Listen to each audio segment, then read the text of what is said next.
എല്ലാവർക്കും നമസ്കാരം. ഞാൻ അമൃത എച്ച്.എസ്.പ്ലസിൻ്റെ ഇന്നത്തെ വീഡിയോയിലേക്ക് എല്ലാവർക്കും സ്വാഗതം. നമ്മൾ നോക്കാൻ പോകുന്ന ടോപ്പിക് എന്ന് പറയുന്നത് ഫോംസ് ഓഫ് ബിസിനസ് ഓർഗനൈസേഷനിലെ HUF, അതായത് ജോയിൻറ്റ് ഹിന്ദു ഫാമിലി ബിസിനസ് അഥവാ അൺഡിവൈഡഡ് ഫാമിലി ബിസിനസ് എന്ന് പറയുന്ന ടോപ്പിക്കാണ്. അപ്പോൾ നോക്കാം നമുക്ക് എന്താണ് HUF എന്ന് പറയുന്നത്.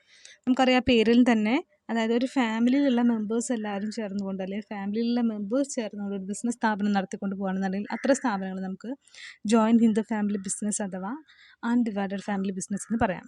ഓക്കെ, അപ്പോൾ നമുക്കറിയാം ഇത് ബേസിക്കലി ഒരു ഫാമിലി ബിസിനസ്സാണ്. മാത്രമല്ല ഇത്തരത്തിലുള്ള സ്ഥാപനങ്ങൾ നടത്തിക്കൊണ്ട് പോകുന്നത് അവരുടെ ആൻസെസ്ട്രൽ പ്രോപ്പർട്ടി, അതായത് പരമ്പരാഗത സ്വത്ത് വെച്ചുകൊണ്ടായിരിക്കും ഇത്തരത്തിലുള്ള സ്ഥാപനങ്ങൾ നടത്തിക്കൊണ്ട് പോകുന്നത്.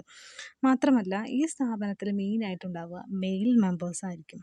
ഫീമെയിൽ മെമ്പേഴ്സിന് അധികം ആധിപത്യമില്ല. മെയിൽ മെമ്പേഴ്സ് ചേർന്നുകൊണ്ടായിരിക്കും ഇത്തരത്തിലുള്ള സ്ഥാപനങ്ങൾ നടത്തിക്കൊണ്ട് പോകുന്നുണ്ടാകുക.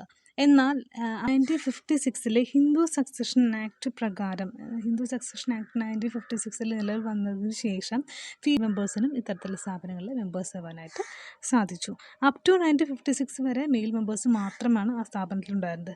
അപ്പോൾ അത്തരത്തിൽ മെയിൽ മെമ്പേഴ്സ് മാത്രമായിരിക്കുമ്പോൾ അല്ലെങ്കിൽ ആ ഫാമിലിയിലെ ഹെഡായിരുന്ന ആളാണ് ആ സ്ഥാപനത്തിൻ്റെ മാനേജ്മെൻറ്റ് ആൻഡ് കൺട്രോൾ ചെയ്തിരുന്നത്. അപ്പോൾ അദ്ദേഹത്തിന് വിളിച്ചിരുന്ന പേരാണ് കർത്ത എന്ന്. മറ്റു മെമ്പേഴ്സ് അറിയപ്പെട്ടിരുന്ന പേരാണ് കോ പാർട്ട്നേഴ്സ്, അതായത് head of the family karta, then മറ്റു മെമ്പേഴ്സ് അറിയപ്പെട്ടിരുന്നത് കോ പാർട്ട്നേഴ്സ് എന്ന പേരിലാണ്.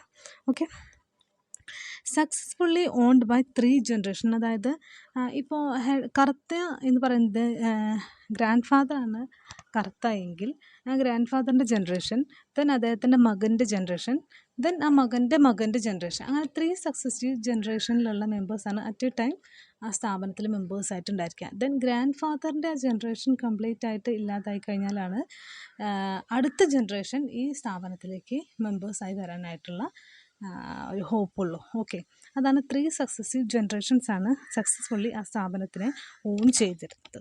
ഓക്കെ, ദെൻ കർത്തയുടെ ലയബിലിറ്റി എന്ന് പറയുന്നത് അൺലിമിറ്റഡ്. കാരണം നമ്മൾ ഓൾറെഡി പറഞ്ഞു അദ്ദേഹമാണ് ഈ സ്ഥാപനത്തിൻ്റെ ഹെഡ് എന്ന് പറയുന്നത്. അദ്ദേഹത്തിൻ്റെ ബാധ്യതയ്ക്കൊരു ലിമിറ്റ് ഇല്ല. ഓക്കെ, എന്നാൽ കോ പാർട്ട്നേഴ്സിൻ്റെ ലയബിലിറ്റി എന്ന് പറയുന്നത് ലിമിറ്റഡ് ആണ്. അവർക്ക് കോ പാർട്ട്നർ ഇൻട്രസ്റ്റ് അല്ലെങ്കിൽ ഷെയർ ഓഫ് ഇൻട്രസ്റ്റ് എത്രയാണോ അതിനനുസരിച്ചുള്ള ലയബിലിറ്റി മാത്രമേ അവർക്ക് മീറ്റ് ചെയ്യേണ്ടതായിട്ട് വരുള്ളൂ. അപ്പോൾ കോ പാർട്ട്നേഴ്സിൻ്റെ ലയബിലിറ്റി എന്ന് പറയുന്നത് ലിമിറ്റഡും കർത്തയുടെ ലയബിലിറ്റി എന്ന് പറയുന്നത് അൺലിമിറ്റഡുമാണ്. ഓക്കെ, അപ്പോൾ ഇത്രയാണ് നമുക്ക് ജോയിൻറ്റ് ഹിന്ദു ഫാമിലി ബിസിനസ്സിൻ്റെ മേജറായിട്ടുള്ള ഫീച്ചേഴ്സ് എന്ന് പറയാനായിട്ട് ഉള്ളത്. ഓക്കെ, ദെൻ നെക്സ്റ്റ് നമുക്ക് എന്തൊക്കെയാണ് HUFൻ്റെ അഡ്വാൻറ്റേജസ് എന്ന് നോക്കാം. എന്താണ് അഡ്വാൻറ്റേജസ് എന്ന് പറയുന്നത്? Limited liability. ആർക്കാണ് ലിമിറ്റഡ് ലയബിലിറ്റി എന്ന് പറയുന്നത്? കോ പാർട്ട്നേഴ്സിൻ്റെ ലയബിലിറ്റി ലിമിറ്റഡ് ആണ് അല്ലേ. അപ്പോൾ അതൊരു ഫീച്ചറായിട്ട് പറയാം. നെക്സ്റ്റ് എന്ന് പറയുന്നത് സ്റ്റേബിൾ, അതായത് സ്റ്റെബിലിറ്റി എന്ന് പറയുന്നത്, അതായത് നമുക്കറിയാം ഇപ്പോൾ ഹെഡ് ഓഫ് ദി ഫാമിലി കർത്തയ്ക്ക് എന്തെങ്കിലും സംഭവിക്കുകയാണെന്നുണ്ടെങ്കിൽ next head of the family അല്ലെങ്കിൽ അദ്ദേഹത്തിന് താഴെ ഏറ്റവും മൂത്തത് ആരാണോ ഉള്ളത് അദ്ദേഹം ആ പൊസിഷനിലേക്ക് വരും.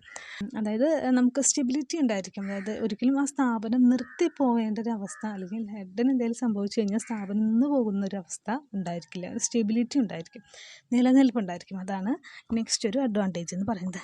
ദെൻ നെക്സ്റ്റ് ഒരു അഡ്വാൻറ്റേജ് എന്ന് പറയുന്നത് ഗുഡ് മാനേജ്മെൻറ്റ്. അതായത് നമ്മൾ പറഞ്ഞു management and control fully vested with the karta. അതായത് കർത്തയാണ് എല്ലാ കാര്യങ്ങളും മാനേജ് ചെയ്യുകയും കൺട്രോൾ ചെയ്യുകയും ചെയ്യുന്നത്. അതായത് ഡിസിഷൻ മേക്കിംഗ് പവർ അദ്ദേഹത്തിൻ്റെ കയ്യിൽ ഫ്ലെക്സിബിളാണ്. അതുകൊണ്ട് ഡിസിഷനെല്ലാം പെട്ടെന്ന് എടുക്കാനും എഫക്റ്റീവായിട്ടുള്ള തീരുമാനങ്ങൾ എടുക്കാനും അദ്ദേഹത്തിന് പെട്ടെന്ന് സാധിക്കും. അതാണ് ഗുഡ് മാനേജ്മെൻറ്റ് എന്ന് പറയുന്നത്. നെക്സ്റ്റ് ഒരു അഡ്വാൻറ്റേജ് എന്ന് പറയുന്നതാണ് കോപ്പറേഷൻ. ഒരു ഫാമിലിയിലുള്ള മെമ്പേഴ്സ് ആയതുകൊണ്ട് തന്നെ അവിടെ ഒരു ഗുഡ് കോപ്പറേഷൻ ഉണ്ടാകാനുള്ള നല്ല ചാൻസ് ഉണ്ട് എന്നാണ് പറയുന്നത്. അപ്പോൾ ഇതൊക്കെയാണ് നമുക്ക് HUFൻ്റെ അഡ്വാൻറ്റേജസ് എന്ന് പറയാനുള്ളത്. ഇനി നമുക്കിതിൻ്റെ ഡിസഡ്വാൻറ്റേജസ് എന്താണെന്ന് നോക്കാം, അഥവാ ലിമിറ്റേഷൻസ് എന്താണെന്ന് നോക്കാം.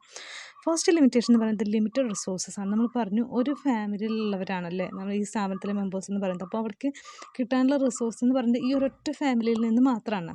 നമുക്ക് പുറത്തുനിന്ന് റിസോഴ്സ് നമുക്ക് വേണമെങ്കിൽ വേറെ എടുക്കാം. അതല്ലാതെ നമുക്ക് ഈ സ്ഥാപനത്തിലുള്ളതിൽ നിന്ന് റേസ് ചെയ്യാൻ പറ്റുന്ന റിസോഴ്സ് എന്ന് പറയുന്നത് ഈ ഫാമിലിയിൽ നിന്ന് മാത്രമാണ്. അപ്പോൾ അത് ഒരു ലിമിറ്റഡ് റിസോഴ്സസ് ആണ്. ഓക്കെ, ദെൻ നെക്സ്റ്റ് ലിമിറ്റേഷൻ എന്ന് പറയുന്നത് ദർ ഇസ് നോ മോട്ടിവേഷൻ. അതായത് നമ്മൾ പറഞ്ഞു ഈ സ്ഥാപനത്തിൻ്റെ സക്സസ് എന്ന് പറയുന്നത് എല്ലാ മെമ്പേഴ്സിൻ്റെ എഫക്റ്റീവായിട്ടുള്ള കോപ്പറേഷനാണ്. അങ്ങനെയുള്ള റിസൾട്ട് എന്ന് പറയുന്നത് അവരെല്ലാവരും ഈക്വലി ഷെയർ ചെയ്തെടുക്കുകയും ചെയ്യും. അതായത് ഫർദറായിട്ട് നമ്മളൊരു സ്ഥാപനത്തിൽ കാണുന്ന പോലുള്ളൊരു റിവാർഡോ അല്ലെങ്കിൽ ഒരു അച്ചീവ്മെൻറ്റ് അപ്രിസിയേഷനോ ഒന്നും ചിലപ്പോൾ ഇത്തരത്തിലുള്ള സ്ഥാപനങ്ങൾ നമ്മൾ കണ്ടു എന്ന് വരില്ല. അത് അവരുടെ മോട്ടിവേഷനെ എഫക്റ്റീവ് എന്ന് പറയുന്നത്. അതായത് ഹാർഡ് വർക്ക് എടുക്കാനുള്ള ഒരു താല്പര്യം അല്ലെങ്കിൽ ഒരു തൽപരത അവരിൽ കാണില്ല എന്നാണ് പറയുന്നത്. Okay, that is no motivation. Then next ഒരു ലിമിറ്റേഷൻ എന്ന് പറയുന്നത് മാനേജറിയൽ എബിലിറ്റി ഈസ് ലിമിറ്റഡ്.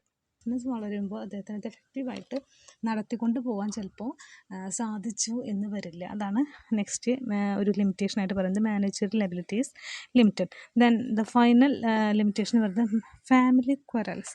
അതായത് ഫാമിലിയിൽ എന്തെങ്കിലും തർക്കങ്ങളോ കലഹങ്ങളോ അല്ലെങ്കിൽ എന്തെങ്കിലും അങ്ങനെ എന്തെങ്കിലും ഇഷ്യൂസ് വരികയാണെന്നുണ്ടെങ്കിൽ അത് ചിലപ്പോൾ നമ്മുടെ ഈ ബിസിനസ് സ്ഥാപനത്തിന് സാരമല്ലാത്ത രീതിയിൽ ചിലപ്പോൾ ബാധിക്കാം.